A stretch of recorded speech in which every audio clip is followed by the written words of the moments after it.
minute since I felt this way. Like I don't believe I can have a bad day. To Jones, quick throw on the slant. Touchdown! Jalen Paul's game to the Rams. Intercepted at the 35. Touchdown Tampa Bay. That's the dagger, my friend. Somebody make a play, and it's Nelson Aguilar. Ross Dwelly in for the touchdown. Flushed out by Parsons. Sacked by Parsons. Oh, baby, that is big time stuff. Amon-Ra St. Brown. Touchdown! James Robinson exploded. Corey Davis, he's going to score. Just a wild last few minutes here in Cleveland. Jets pull a miracle comeback. The ball comes out. Picked up by the Cardinals in midfield. Full game! And the Cardinals win. The Dolphins have pulled off the improbable, down by 3 touchdowns, and they come back to win.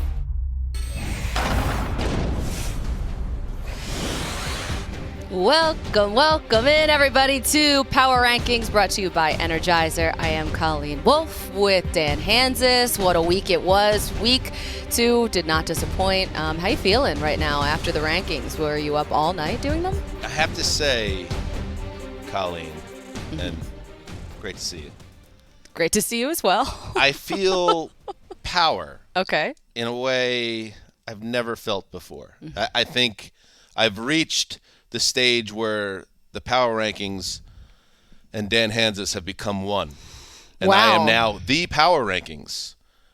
And so there's an invincibility factor as I enter today's episode that I think will potentially be an issue for you in terms of debate. But for the listener, yes, I feel power. I think that's bad news for all of us here at NFL Media. Probably but my great wife for and you. children as well. Love that you're confident. But for this episode of this show, I think it's going to be good insight on the League of 32. Okay, so Dan is feeling good on this Tuesday. The power. tugboat is docked, ready to go. And Yes. let's take a look at your top 5. This was a crazy, crazy week. Top 5 here. All right, Bills, number 1, still holding steady in that top spot. They're doing more than holding steady, My God. Wolf. Like, literally, they are unstoppable right now. Hold on, we're going to talk about that. Okay. Let me just get through this I know, top just 5. don't hit You the got Bills with hold Bills. steady. That's selling them short. Well, no one is going to knock them down I off know. this spot. They're going to probably be there for the entire year. So we got Whoa. Bills, Chiefs number 2, Now that's Eagles number 3. There it is.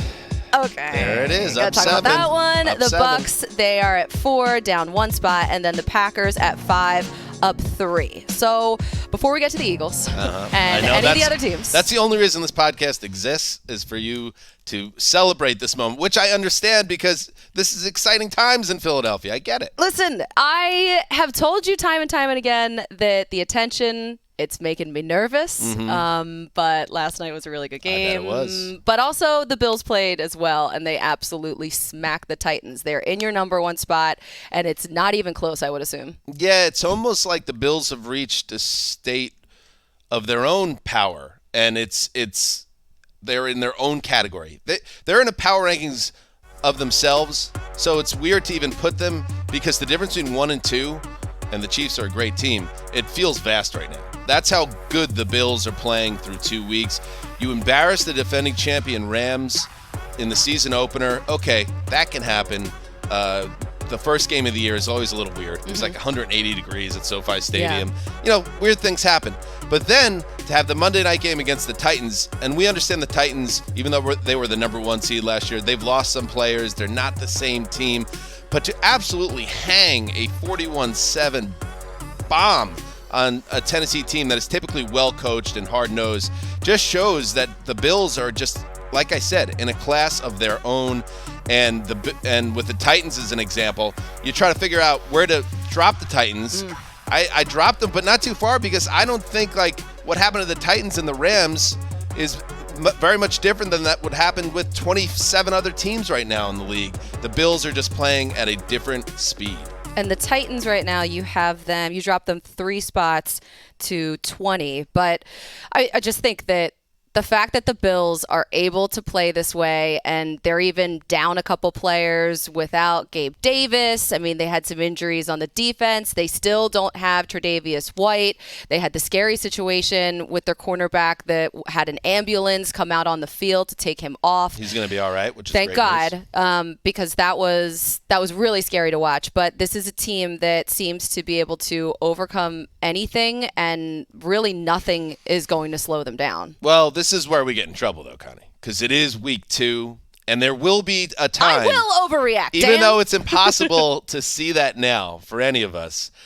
There will be a time where they end up in a close game, and they will have to show their ability to rise above a challenge. There could be more injuries. You don't know. It's not going to be this easy, but the Bills and their fans just enjoy it while it lasts, because this is very rare to see a team that's just so clearly above their opponents. And I thought it was, interesting to see Josh Allen, who has a new offensive coordinator and play caller in Ken Dorsey, and during the summer when we're trying to think of potential issues for the Bills, Brian Dable's gone, so maybe there'll be a learning curve there. No. We had to come up with potential issues. And that's the thing. And Stephon Diggs, and take this from a 2021 season Stephon Diggs fantasy owner, he is such a better player through these 2 games than he ever was with Allen last year. He's much closer to the 2020 version of Diggs, who was absolutely dominant. The Bills, and we're not even getting into their defense. I know. It's incredible the way they're playing all around right now. The Bills' defense has forced 7 turnovers through 2 games. And then the offense, they've outscored their opponents 72-17. 72-17. And that was against the defending Super Bowl champs and the number 1 seed from the AFC last year, who obviously don't look anything like a number 1 seed yet through 2 weeks. So the Bills, they're up top at number 1. But I want to get to the team that has skyrocketed up the rankings. Where did they start the year? I want to say they were in around 15. They got up to 10 last week, so they were in the top 10 entering week 2. And now the Eagles, yes, are at number 3, and yes, they absolutely earned it. That was 14 in week 1. Okay, so 14-3 in 2 weeks. That's obviously they're making a move here, and they deserve it. A lot of it goes back to Jalen Hurts, who the way he's looked in the pocket, throwing the ball has been just unbelievable. The progression he's showing, I think that surprised me and a lot of people that he's looked this good passing the ball, because he's really impressive, Connie, and I want to hear your thoughts on this, running the ball and how hard he runs. And it actually makes me a little nervous when he stays up to get those extra yards. But he's been so dominant from the pocket in the first 2 weeks. It's been really special to watch. He's thrown for over 300 yards and a touchdown in that game on Monday night, ran in 2 scores. The question coming into the year about Jalen Hurts, and really the Eagles in general, was can Jalen take that next step as a passer, sort of like we've talked about with Lamar Jackson. But we saw it in very small flashes. Last year as a passer, it was all about his legs. They really needed to get that passing game going, and I think Howie Roseman did an excellent job in the offseason bringing in A.J. Brown. This week, Devontae Smith was way more involved than he was week 1. And then when you have, I just can't remember the last time that the Eagles had a dominant number 1 wide receiver like this and a great cornerback like Slay in the secondary, on the same roster at the same time. That is something that I have to go way back, because I guess it would be T.O.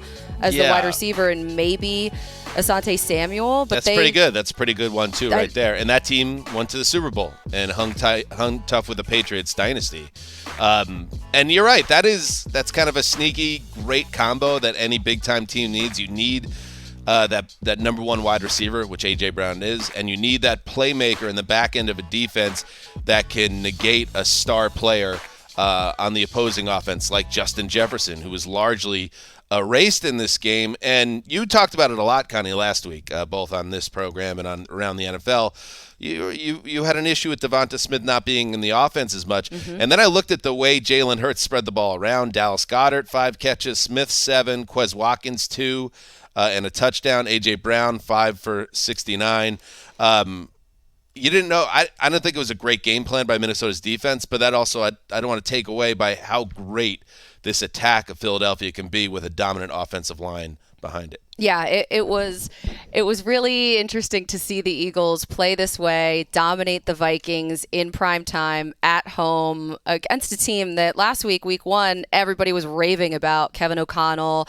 They loved this new head coach and what he was able to do. And then, I mean, everything kind of fell apart for the Vikings. So this was a dominant Kirk Cousins effort. was.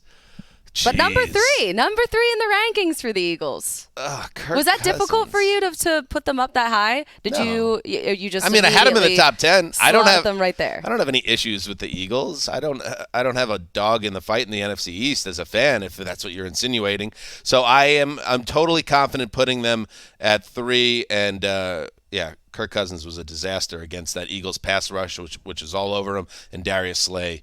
That's an all-pro performance. Okay, so what else we got?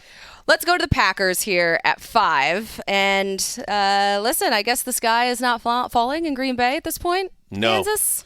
Well, that's why I kept them in the top 10 last week, and I was getting some heat from the Twitterverse. Mm-hmm. Twitter, of course, is the playground of idiots, as we know. But we do love the idiots because it's not just idiots on Twitter. Let's define who we love on Twitter. But I love the knuckleheads. Let's stay focused. The Green Bay Packers obviously have work to do in terms of figuring out their offensive passing game. Mm-hmm. But I thought the game against the Bears, although not an overwhelming effort, the win, just showed how we forget how good Aaron Jones is. We forget that A.J. Dillon could be a starter on 25 other teams potentially, and they're both behind Aaron Rodgers in front of an offensive line that is starting to get healthy. And you put it together, and it's like, yeah, the Packers, especially playing in the NFC North, are going to have time to figure out this passing game. And you imagine with one of the greatest quarterbacks ever that they will get to a point of proficiency. Then all you got to do is combine that with an amazing run game and then a very good defense. The Packers are going to be okay. I said it last week. Nothing changed about how I feel about them. I pump them up to the top 5 because they're a top 5 NFL team, and they got the W. Feeling good about Green Bay. The running game looked great for them. 4 fumbles in 2 games is a little concerning. Yeah, a little fluky. A little bit. Yeah, I'm not too worried about that. But they do have the Bucs coming up this week in week 3, Sunday, 4:25. So that's something to keep an eye on.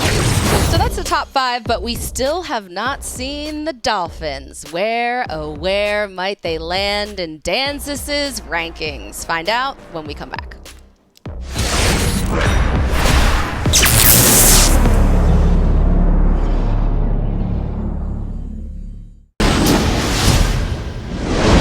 I want to take a look at your teams 5 through 10 here. You have the Rams at 6. They are down 2 spots. You got the Chargers at 7, also down 2 spots. The Dolphins shooting up 5 spots to the number 8 ranking. We should talk about the Dolphins. I want to talk about them. Yeah. Niners at 9, and then the Ravens at 10. So with the Dolphins, after that insane game, I mean, Mike McDaniel is doing all sorts of things. How could you not root for Tua? It's just seeing that offense actually work like this at such a high level. I mean, the fact that they're at number 8 in your rankings, up 5 spots. Whoa. Yeah, the Tua, it's like, how could you not root for Tua? People act like Tua is this huge underdog. He was a number 5 overall pick in but everyone NFL has draft. been dunking on him since he's been in the league. So he's overcome some criticism from the outside in this game, and that is a special moment for members of TuneOn who were able to step out of the shadows of the dark web and celebrate what was an outrageous performance. I mean, they scored touchdowns on their last 4 drives of the game in the fourth quarter, with Tua throwing a touchdown pass in each of those. And I think it's crazy. It's not always going to work like this, but this is a situation with Tyreek Hill and Jalen Waddle where in a shootout, if your secondary is having issues, like Baltimore was, you're done. If you have an accurate quarterback who's throwing well and getting protected, Waddle and Hill are going to keep getting open, and the team's going to keep scoring. So I think this was the proof of concept game for Mike McDaniel and the Dolphins offense, and Tua deserves absolutely, although I don't think he's somebody that we need to cheer on like he's Rudy Rudiger. That's his last name. Why right? do you hate Tua so much? I'm just saying, it's like, why do we need to make it more than what it is? He was he's been a disappointing on balance first round pick who now had a huge game It doesn't mean now he's a superstar. I think there's this I'm just a little bit. It doesn't mean now this is who Tua is either. Like, he has been an up and down guy in his career. Let's see if he could stack some games. But that was awesome. Is this an AFC East bias? Perhaps? I mean, I moved them up into the top 10. The Dolphins are in the top 10 of the I can't power believe rankings. they're ahead of the 49ers. They're ahead of, let's see, who else is on here? They're ahead of the Ravens. That at actually, 10. to your point, that shows that I'm a beacon of integrity. Oh, okay. Because I could have easily poo-pooed it and kept the Dolphins in the teens. But no, you need to respect what they've done. In week 1, they shut down the offense of the Patriots, and maybe that wasn't such a big task. And the reason I had him in our Twilight Zone at number 13 going into this week was because they only scored 13 points against the Patriots in week 1. So now they go and they blow up on offense. So we've seen the ceiling on both sides of the ball, and it's very high. Very interested to see what happens in week 3 with the Dolphins. This is such an interesting team. They're someone that could immediately wreck postseason plans, I think, just as a week 2 observation, way too early observation, just looking into what teams could really spice things up later if they continue on this path. But keep in mind, they're playing the Bills this week. So that's what I mean. Like, that's tough. They did a great job winning a shootout with Lamar, who was playing out of his mind Oh my God. himself in that game. The Bills are a whole other thing. Like, all right, Connie, if the Dolphins beat the Bills this week, oh my God, the Dolphins might be number 1 rankings. in the power rankings. Stop it. That's not happening. But I'm saying it's going to be very hard for anyone who does an exercise like this. And, there is only one power rankings. It's this. One true. These one. are the power this rankings. Is the source. And right everybody here. else should just stop at a certain point, but they haven't yet. The Dolphins got to be number 1. It's cute that they're doing it. I didn't need to. I wasn't going to say that, but it's adorable. It's adorable. Yeah, I know. I love it. That's great. Yeah. You are the authority, though, and the authority has the Niners. Niners. Their little belly, their little Buddha belly. Wow, we're still doing it. Nice power rankings. Niners at 9, up 2 spots. Jimmy G running the show now. Are you optimistic that they're going to stay in the top 10 Yes. with now Jimmy G running the show? Yes, I had him at number 3 to open the season, and then that weird game in the rain in Chicago. You didn't know what to make sense of him. And then it just, it's brutal what happened, obviously, with Trey Lance, who deserved a chance to prove himself, and now he goes for ankle surgery. He's going to miss another year, and San Francisco is now in the place of, next summer, we're going to be in the same situation again with this kid, not having any idea whether or not he's a real big-time player. But that's for down the road. For now, they're just extremely fortunate their season's not over. Like, there was at one point, there were interviews that Kyle Shanahan was giving in July. Like, it was great having Jimmy G on this team. We wish him the best. We're sorry it didn't work out, but it's going to be great, whatever happens next. And then he stays, and everyone's like, oh, that's nice, as a security blanket. And now in week 3, he is the leader of the offense again, and not for nothing. And this is something we've talked about, Connie. Mm-hmm. When he had that QB sneak for the touchdown on Sunday, the way those players reacted, they wanted Jimmy G in the lineup all along. And you could say that's unfair to Trey Lance or the 49ers. We're ignoring the warning signs here, but this team, I feel like, is going to be a better, steadier group with Jimmy G leading it. And it's a bummer for Lance, but in terms of the Niners' chances of winning a Super Bowl, I think the odds went up with this. They're so lucky that this worked out the way it did. Extremely fortunate. The way that the universe it seemed like the universe was conspiring against them. They were way too open, even at the combine, about their plans with moving Jimmy G and moving on to Trey Lance while he was still on the roster. And then he was like this estranged quarterback that was there just hanging out, and they didn't know what to do with him. The only reason this happened is the timing of Jimmy G's shoulder surgery led to his trade market disappearing. Otherwise, it's a wrap, and it's a wrap for San Francisco. They're 25 in the power rankings right now. Mm-hmm.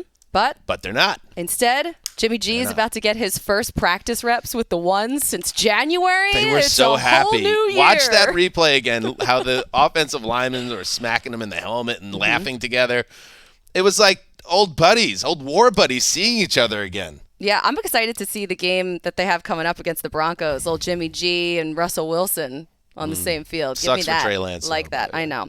We hate to see that, especially this early in the season. Well, that's not what you told me privately before the show. But okay, lies. Publicly into a microphone? All lies. 11 through 15, your teams. For week 3, we got the Vikings falling 4 spots at 11. The Bengals falling 3 at 12. The Saints down 1 at 13. The Cardinals up 8 spots at 14. We're going to talk about them. Yeah. And then the Raiders down 1 at 15. So the Cardinals, it's a pretty big jump for a team that didn't look great for most of that game. This is, again, like we talked about last week, this time of season, there's going to be big jumps and big free falls as we kind of figure out where these teams fit in, because how could you have the Cardinals anywhere but in the 20s after the way they played in week 1 against the Chiefs? They just looked unprepared, and frankly, that's how they looked for the first half of this game as well against the Raiders. But it was a reminder to people like me and others who were like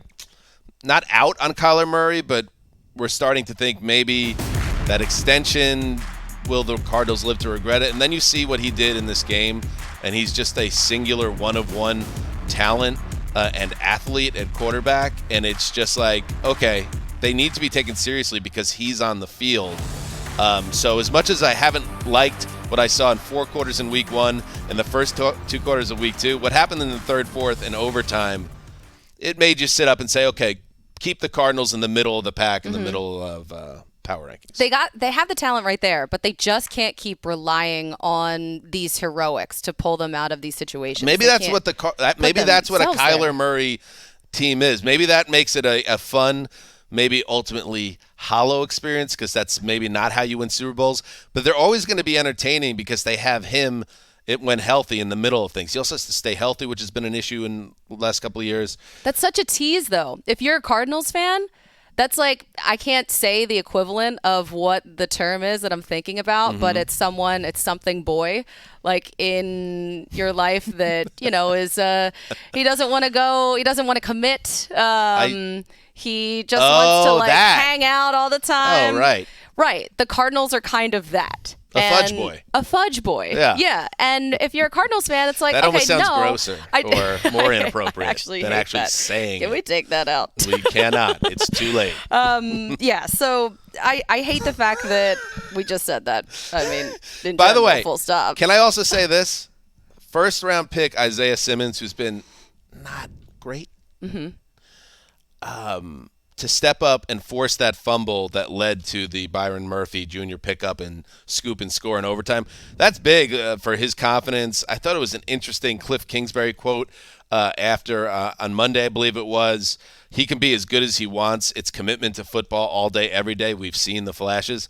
Like, it's very clear. They're like, Isaiah Simmons, you're not working hard enough. Just like Kyler Murray in that bizarre contract clause. Like, he's asking for buy-in from another first-round pick, which, again, tells you that it's a little weird. It's still a wobbly house in Arizona in some ways. Well, that's my thing. That seems like a culture thing. That seems like a coaching thing. That seems like the guys could be way better on the field because the talent is there, but they're just not maybe applying themselves. Right. And also, Cliff using that moment to kind of call him out and put that quote out there, although he's been pretty open about his frustrations with Simmons. But anyway, that's all negative stuff. For 1 week at least, the Cardinals kind of got their house in order, and it was a fun game to watch. Another incredible comeback on Sunday. What a week it was. Honestly, Until those primetime games showed up. Overcoming 23-7, I mean, that 4th quarter deficit to force overtime with the 2-point conversion at zeros, and then that was just a crazy game. The next-gen stats on the first 2-point conversion Murray had, the first of 2. They needed a touchdown and a 2 and a touchdown and a 2 to force overtime. I think he ran close to 90 yards, according to Next Gen Stats, I think it was, before scampering in with those little scampering feet of Kyler with the big old helmet. It is really amazing to watch him run. His whole body kind of flails around, his arms and everything too. He puts that is a full body effort when he is running and scrambling. It's a magical thing. Okay, so there we have it. The Cardinals right there, ranked at 14. But when we come back, we're going to talk about the 2 top teams. We need some Kyler sound South. effects. Like what would that be? Looney like Tunes. a road runner? Kind of a road runner thing, yeah. I like that. Okay. Speaking of road runners, well, Well, that's a good try. Yay, You tried. I tried. I knew you were in trouble about Derrick immediately. Henry, maybe. We're going to talk Colts and Titans coming up.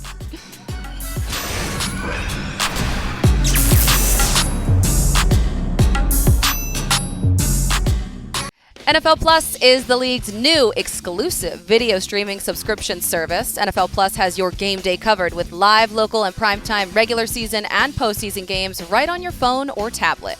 NFL Plus is available in the NFL app and at NFL.com.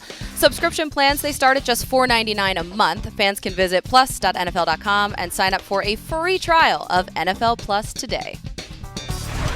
Hey, Dan, you want to do a little power moves presented by Energizer? I feel like we're going to do it either way. Here we go. Biggest So, yes, jumps let's do it. From week 2, the Lions up 10 spots Hey-o. at 16. Look at them move. We got the Cardinals up 8 spots at 14.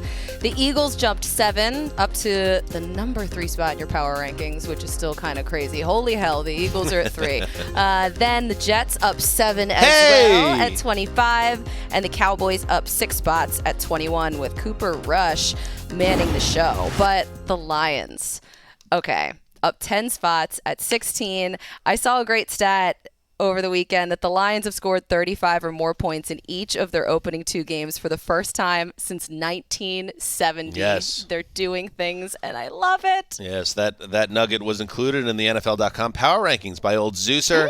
Not saying that's where you got it, but It wasn't. you could find that nugget there as well. And, you know, I looked should at just that. plagiarize you, though. I should just read That's fine. back your rankings. And then I just stay your silent, blurbs. and we're out in 12 minutes. That's how you podcast. The Lions, I almost looked at it just now when you were just going down. Oh, is that overly generous? 16. But no, it's not. They deserve to be viewed as a certified frisky team, the Lions, because we saw how great the Eagles looked in week 2. The Lions hung with them in their building in a 38-35 loss in week 1, and then just took it to the who they get? They had Washington. They had the Commanders, and they really took it to the Commanders. Unbelievable, their ability to just carve up Washington through the air and then also do what they wanted on the ground. It was just a great offensive performance, and I don't think this is fluky. I think if Jared Goff gets protected with the weapons around him, our old friend, offensive coordinator, Ben Johnson. Yes. He deserves him. credit for what's going on here. Of course, Deuce Staley, the assistant coach, that whole coaching stuff. So, yes, maybe there's some residual Hard Knocks love and adoration I have for this team. But at the same time, I don't think this has been a team playing over its head. I think they're going to compete and win games this year. Amon-Ra St. Brown. What a game Good for player. him. Looks like a potential number 1 wide receiver.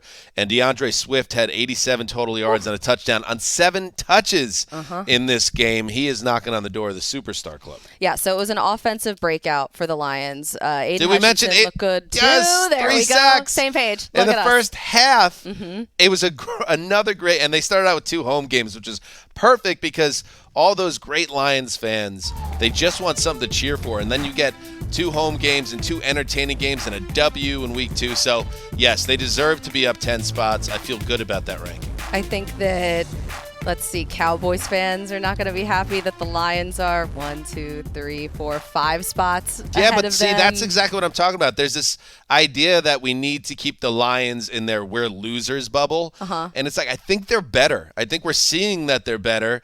And that's just the way it is. Don't look at the Lions like the 2018 Lions. Looking at them as the Dan Campbell Grit Warriors. I like that you're a Lions ally. You're bringing them along. I'm an ally. That's great. In many ways. That's what everybody says about Dan. But mostly the Lions, the Mostly football the team. top. Right. Okay. So they are 16 in your power rankings for this week. Let's go now to teams 16 through 20. We got the Lions, as I just What is mentioned. Dan passionate about? What 10. actually matters to Dan? What makes him tick? Grit. The Detroit football team in the NFL. That's it. It's the only thing that actually matters. He's dead inside. The Broncos at 17. They're down 1 spot. You got the Resistance. Patriots up 5 at 18. Whatever. Okay. And then the 2-0 Giants sitting at 19th in the power rankings. They're up 2 spots. And the Titans down 3 at 20. The AFC South is a hot mess right now.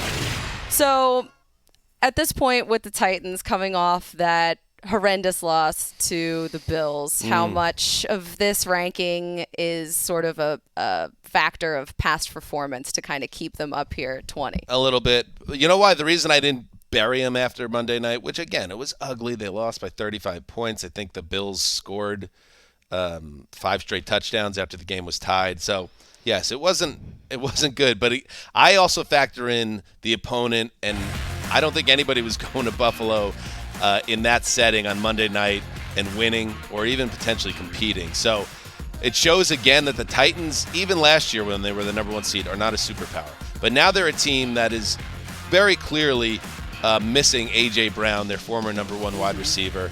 You see that on the field, and I thought it was telling that when this team was down a lot of points, they kept on giving it to Derrick Henry as if that's going to do it. And we don't even know if Derrick Henry is the same guy right now. Average 2 yards per carry. I think you could definitely make the case and come at me a little bit and say you should have the Titans lower based on what they've done in the first 2 weeks. They blew the game to the Giants in week 1. But maybe there is just a residual amount of respect for what they've been able to do. They still have the head coach. They still have the quarterback. Henry is still on the field. Maybe they get some things figured out, but it's been a bad start. So you're grading teams sort of on a curve who play the Bills? Yeah, a little bit. Okay. That's interesting. There are many I don't share all the secret Well, I'm going to pull recipe, them out of you. So. But, yes, if you're playing an absolute powerhouse and you're put in an impossible – let's face it, like the NFL scheduling gods don't want me saying this, but, I am the bad boy of NFL media. They were sent there to be slaughtered. I thought that was Greg Rosenthal. It's been shifted officially. Okay. It shifts. It moves around. They were sent to Western New York to be slaughtered. That was entertainment. That was some Roman Coliseum stuff. Yeah. And that's what happened. So everybody got what they wanted except for Titans fans. Nobody wants to be So you wanted, Colleen. Everybody wanted, the Bills. Oh, let's eat some wings. Let's send our viral videos out. Let's enjoy what a great team this is. Jim Kelly's on the field. It's a party. And I'm kind of cool with it too. But let's not lose sight of the fact that the Titans were sent up there to be sent home. Nobody wants to go on that trip. Nobody wants to be sent away. In a metaphorical body bag. It's true. It's true. So zip them up and send them back to Tennessee. 41-7 was not a great loss. All right, we're just going to move on past that. Typically not. Okay, teams that fell, we're going to call them the power failures. That's what these are here. That's a little harsh. Teams... So it's not a power failure. They're all power failures? They're all failures. For some reason, that hits a little harder. Just for 1 week. This week we got to tell them. Energizer rubber stamp that? That seems like a personal test. Colts. They are down 11 spots. I am very, very concerned about the Colts. How could you not be? I was on Good Morning Football today, as I am every Tuesday morning. Early wake-up call for old Zeuser. Tuesdays are tough. But I do it. Tugboat Tuesdays. And they were giving me quite an amount of guff about how can the Colts be anywhere else but 32. And you could argue that. That's how bad and non-competitive the Colts were in getting shut out by the Jaguars of all teams. After, I think the Texans are the worst team in football. I have them at 32 in the rankings. Spoiler alert. And the fact that they couldn't beat the Texans in week 1, and I know the kicker that they got rid of played a role in that. It's just the team's lost, and I think there are a couple of things at play here. You don't have Shaq Leonard. That's the most important player in their defense, who not only is a stabilizing force and a leader, but no one's better at forcing turnovers at the linebacker position, which changes the game, shortens fields, puts Jonathan Taylor in a better position, puts the offense in a better position. You're playing without Michael Pittman against Jacksonville, and then if you have Matt Ryan, that's cool. The idea of Matt Ryan as an upgrade makes sense, but only if the offensive line is as great as we were expecting it to be, and that hasn't been the case either. So it has been a power failure for the failures in Indianapolis, but the reason I have him at 26 and not last in the league is because, I do like Frank Reich. I do like Ryan. I like the offensive line. I know Pittman and Leonard will come back, so I'm not willing to just completely bury them. But they were at number 12, Connie, when the season started. This was a team that I was so high on. They have all of the yeah, makings. that's your team. I know. This is so embarrassing for you. Me. Yes, it is. You're a power failure. They tie the Texans. Why are you not on the list out? of power failures? Because, you should have put me on there. You puffed your chest out. I thought you were the authority. And you said, I thought you were the guy that does the rankings. So I really, love this the is Colts. They're my team. Your fault, Dan. And I don't see you leading with a mea culpa. You're just throwing it to me. It's time for you to say, you know what? I'm a power failure. I mean, when it comes to the Colts, absolutely, I will own up to it. I don't understand why they continually start so slow. I don't know what happened to the Colts. Carson Wentz is probably loving this right now. Well, yeah. But can I say something that, as bad as the Colts look, would you be surprised if do I have a choice in this, or no? Not really. Would you be surprised if in late December they have some big game with the Titans or whatever, and it's for the division title? Like, that certainly still feels like a possibility. We get, especially in this world, you kind of expect whatever it is right now to be the way it is. I think they will figure some things out, but it is ugly right now. They don't look prepared at all. It looks very sloppy. This was not what I was sold in terms of the offensive line working with Matt Ryan. I think ultimately they betrayed you. They should have taken me into consideration. They should have let me know that this was going to be a slower start, so I didn't go out there and hang some onions, which I did. Gus Bradley, his defense is just like not coming along yet. I know that not having Shaq Barrett is a huge deal, but they have the Chiefs coming up on Sunday. That's not going to work. Shaq Leonard needs to get back. So, okay. They got the Chiefs in week 3? Yeah. So I don't know what that's going to do to the rankings. Speaking of the schedule gods, worries. Connie, they set things up for a reason. There's a reason they gave them the Texans in week 1. Mm-hmm. That was because, take care of business. We're going to give you a W. You're going to have a tougher week 2 game, and then you're going to lose in week. That's the schedule makers. Yeah. But when you start blowing games that you should win, that's the recipe for 0-3 and disaster. So the Colts, they're at 26, and then it's here we have the schedule gave you the 27. Texans and Jaguars in the first 2 weeks. If you can't come out of there with a win, it's going to get real ugly. An 0-2 start is awful for them. So you got the Cowboys at 21, up 6 spots. The Browns at 22. The Steelers at 23. Seahawks the at 24. The bad boy of NFL media. Then the Jets up 7 spots to 25, ahead of those Colts, who fell 11 spots. The Bloviator. And Washington at 27. The Bloviator's not going to catch on. Bloviator's not a thing? Not a thing. I think it's fitting.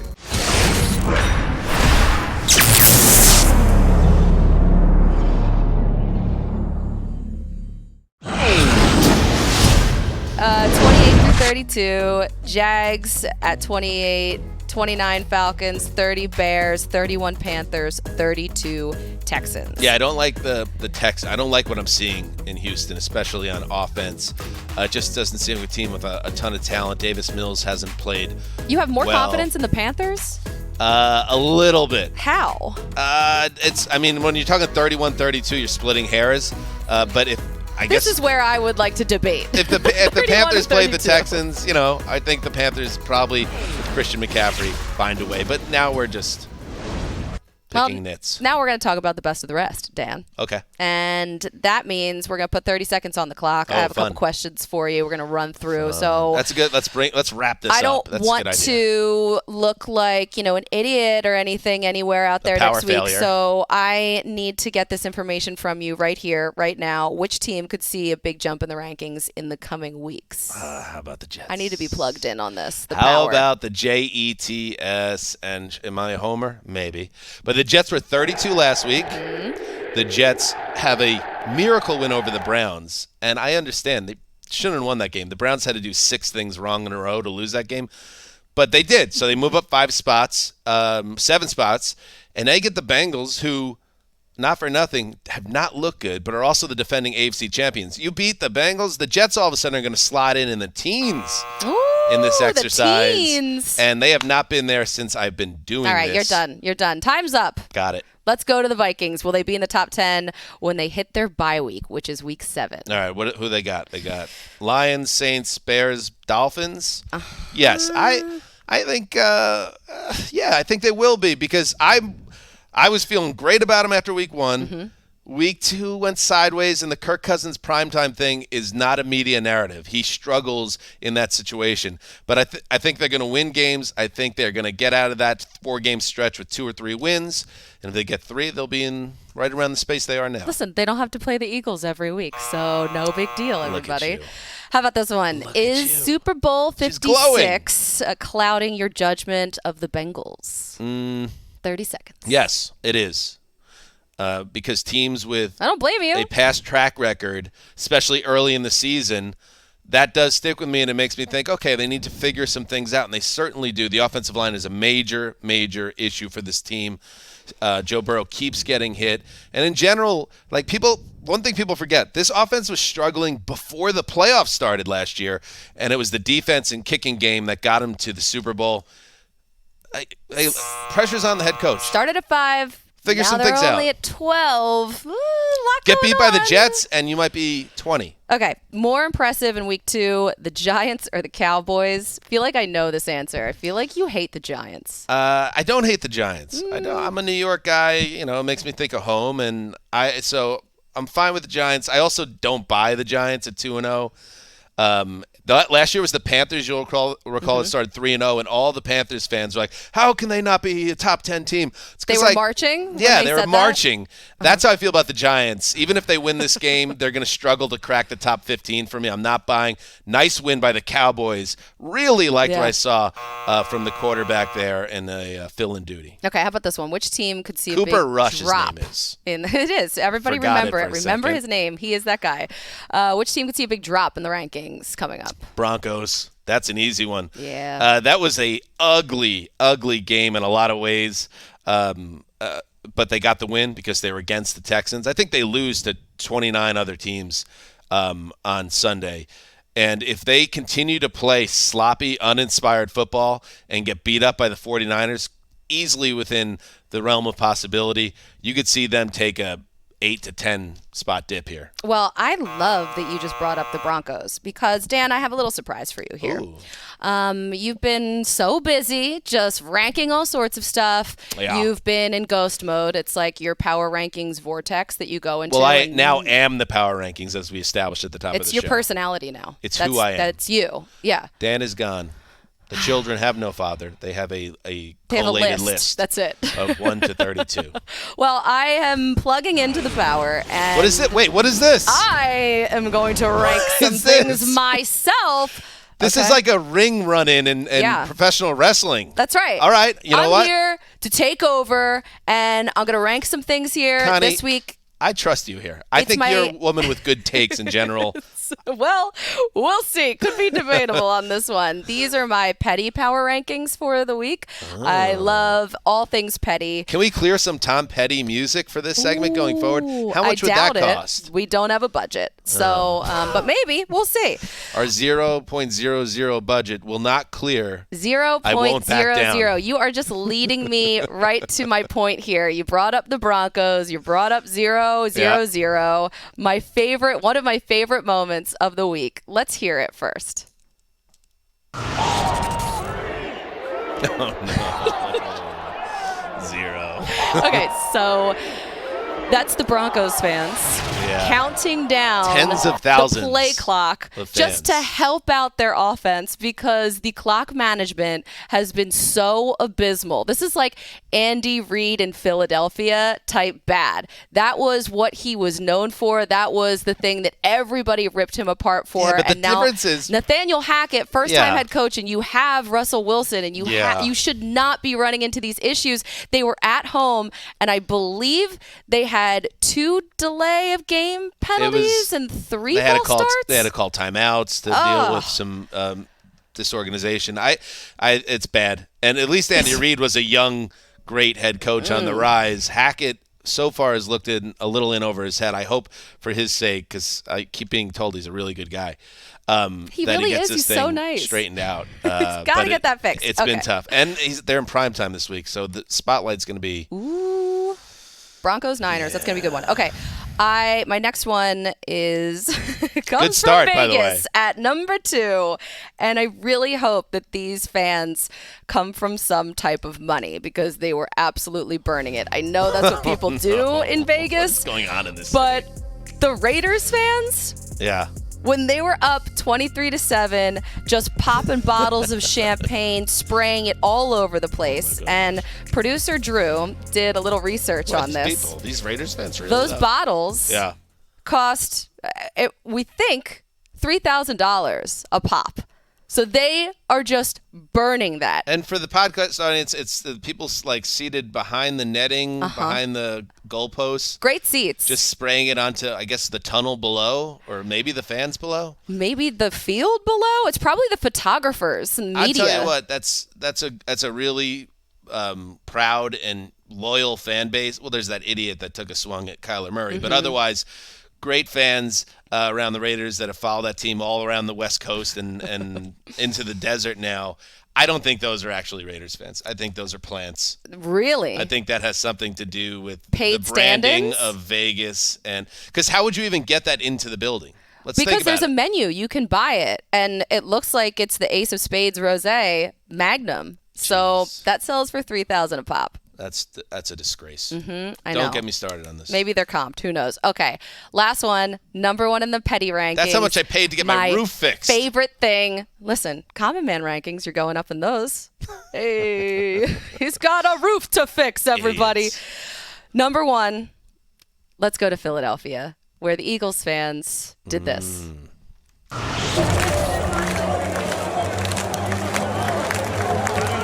So you're just hearing clapping right now. Yeah, it's electrifying so far. It's truly. But the thing that was great about this is... What did I just hear? I don't know. Maybe we could take that out. Thought it would be better. The fans, when There's the no camera, taking out anything. when the camera panned to the stands, everyone was doing the Skol chant. But my favorite part about that is they were actually doing a Foles chant. Because the NFC Championship game, that's what they did, and Philly fans are always going to Philly when given the Yes. opportunity. Yes. So a little Foles chant to Got send it. off the Vikings on a disastrous Monday night for them There you was go. what warmed my heart. So And you guys are like booing Jalen Reagor because your general manager made a bad draft pick. I didn't quite follow that, but you guys have your own thing going on. It's fine. Like I'm actually with you on the Rager stuff. I kind of feel bad for him. It's not his fault that Howie Roseman thought that he should be a first-round pick. Like, everybody kind of, like, give him a break. But it was peak Philly that they booed Jalen Reagor on a punt return. Do you know what Philly fans are? They're like the cool kid in the back of the class. He's kind of a dirtbag. Okay. He's got his feet up you're on the already desk. canceled. But Cut his mic off. Yeah, but it's kind of cool because he speaks his mind or she speaks her mind. But at the same time, it's like, what's up with this? His life's probably, Yeah, gonna go in a weird direction. It's tough too because like all the baggage because of that Super Bowl ring that they carry around in the back of the I'm class, happy for know? you, Colleen. I'm happy for your husband, Gonzo, and Eagles fans. Just be nice. And by the way, you could close the show with "Learning to Fly" by Tom Petty, and that would tie in nicely with the Eagles. I love that. So let's see if we can clear that. Okay. The budget 0.00. I know you're right on top of that. All Thanks over it. everybody Next for week. listening. We'll be back next week for Dan's week 3 power I'm thinking of the rankings? kid in the 80s sitcom Head of the Class that sat in the back with his feet up. That's not us. That's I think Eagles that's you, fans. Dan. Bye. Nah, he's too cool.